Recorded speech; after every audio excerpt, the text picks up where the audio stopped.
And the next 6 months was the most trying professional time of my career. I called Dr. Selk, who at the time was my coach, and he said, "You're gonna stop the excuses. That is enough." He said, "You and I are gonna have a conversation right now." Boy, did he give it to me, and I needed it.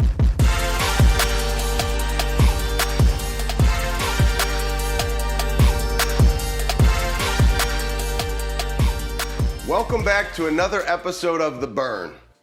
You know, every single week, we bring you different stories. Entrepreneurs, celebrities, athletes, unbelievable individuals who have done incredible things in their lives, fueled by that burn that lies inside of them. And then some episodes, you just end up getting me. And this is one of those episodes. And there's a specific reason why I wanted to film this special episode for you. Because here we are, almost 1/4 down in the year. Time goes fast. And some of us had great intentions as to how we wanted our year to start. Yet there's struggle, there's pain, there's fear, there's doubts, there's uncertainties. For some of you, that's been there for a long period of time. For others, maybe it's just started in this first quarter. And then for some of you, maybe it goes all the way back to when COVID started. And I wanted to share a story with you that on the road to success, everything isn't always sunshine, rainbows, riding around on unicorns. That isn't life. But how you respond to challenge and adversity always determines the story that you write. And I say this very humbly, but oftentimes in my work, people will see the success stories that we have, but they don't realize how much pain and fight and times there were when I wanted to quit. I want to take you back to 2010. It was one of the most devastating professional experiences of my life. And another reason why I wanted to share this story with you is because we have upcoming episodes with Dr. Jason Selk about his book, Relentless Solution Focus. I always do a better job of selling other people's books than my own. And in the episode with Dr. Selk, you're gonna learn the importance of staying focused on solutions rather than problems. The unbelievable guy that he is. This story today is gonna talk about how he's impacted my life. But you're gonna learn that staying relentless to your beliefs, staying connected to that burn, even when you don't feel like doing it, is often when we find our greatest strength. So in 2010, I was still a financial advisor and speaking, writing, and coaching, growing both businesses. And I'll never forget, the year had gotten off to an unbelievable start. 6 months into the year, and to keep it simple for everybody in terms of financial sales and financial services numbers, I had a goal of doing $525,000 in sales, which would have put me in the top 2% financial advisors in the world. 6 months through the year, I was at $310,000 in sales. Things were going great.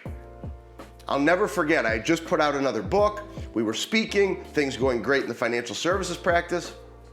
I call my wife and I say, "Babe, we are on fire. Things are going incredible." Lesson number one, right? Because I was ahead of where I intended to be. Might be the situation for some of you right now. So if that's the case, if you're ahead and you thought this video wasn't for you, it is. Because you have to stay humble and hungry. Don't ever be seduced by success. Right? I had gotten so excited about how things were and how great things were and the results that were coming in. Maybe there was a little subconscious where I was pulling off of the things I needed to do that had driven success. And here I was teaching these concepts. Has that ever happened to you? So I mentioned this to my wife. And the next 6 months was the most trying professional time of my career. But it's unbelievable what I learned about myself. How I got there was an interesting road. You see, once I got ahead and I made that comment, things started going the wrong way. In the insurance business, sometimes when you sell something, you get your commission paid up front. Well, if something goes wrong with the sale that you made, sometimes you have to give your commissions back. So if you can picture this, the last week of October 2010 and the first week of November 2010, I had to write checks back to the company that I was working for that were NFL game checks, the size of NFL game checks. And I remember I was looking in the mirror and thinking to myself, what am I doing this for? What the hell am I doing this for? I'm writing books, I'm speaking, I don't need this. I called Dr. Selk, who at the time was my coach. And I left him a very wordy, interesting, colorful message, we'll say. And in that voicemail, I told him, man, why am I doing this? I remember leaving him that voicemail, and then all of a sudden I picked the phone back up to listen to a voicemail that he lives back for me after I went into a meeting. And then I called him. And he said, you're gonna stop the excuses. That is enough. You and I, and boy, did he give it to me, and I needed it. He said, you and I are gonna have a conversation right now. And it's gonna be a conversation that's gonna get you back on track. It's gonna reconnect you back to the disciplines that had caused you to be successful. So I shared this part of the story. Here's what I want you to think about.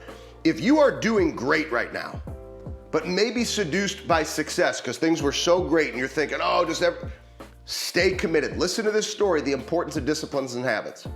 If you're behind where you wanted to be, maybe you're struggling, maybe you're in a painful period of time,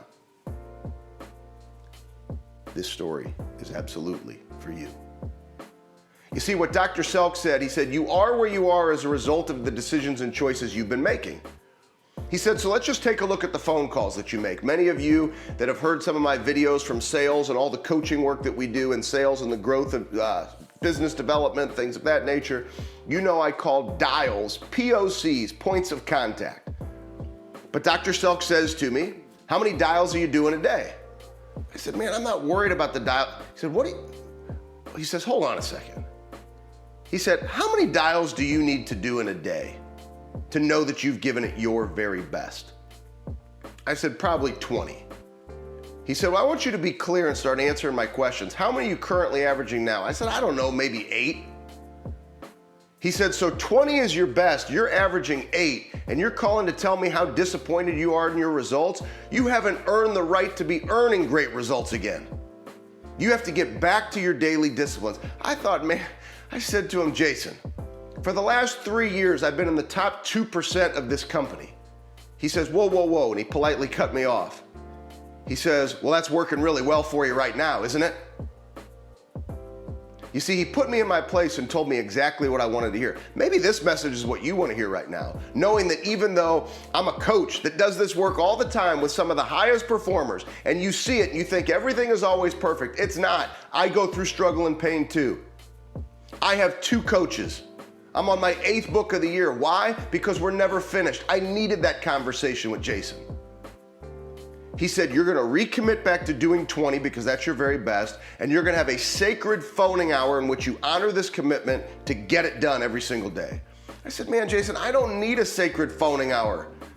I said, look at all the success that I've had in this business. He said, that success doesn't matter right now. What matters is you recommitting one day at a time. I recommitted that day to 20 POCs. For the Fortune 100 financial firm that I represented, those 3 years that I referenced earlier, I was in the top 2%, maybe it was top 1%. Top 300 out of 10,000 advisors. I missed that as a result of the pain that I'd gone through in the business.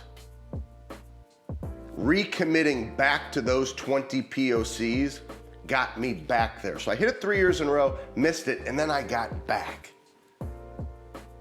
Why? Because of the 20 POCs. I'll never forget the final month of production to get back to that highest level of production that I had experienced in the past. I sold a big case, a big opportunity. I called Jason within that last month. I left him a voicemail. Now this one is a little different kind of colorful. And I said, Jason, man, I love this business. We made it back to the top. We made it back. And I go on and on and on. My phone rings. He calls me back. I could hear that there were tears in his eyes. Now, he doesn't like to admit that he cries, but he cries. So when you watch that Burn episode, if he tries to act tough, he is emotional and sometimes he cries. And he said, Ben, he says, I don't care about the big sale that you made, and I don't care about you making it back into that top 1 or 2%. He says, you already won. He says, you won when you recommitted back to your 20 dials, the POCs, every single day. And you've done it day after day after day after day after day. You already won. I then started crying. You guys all know I'm emotional. I cry when I watch Extreme Home Makeovers. I start crying, and I was emotional. Because that's what it looks like when somebody's really in your corner.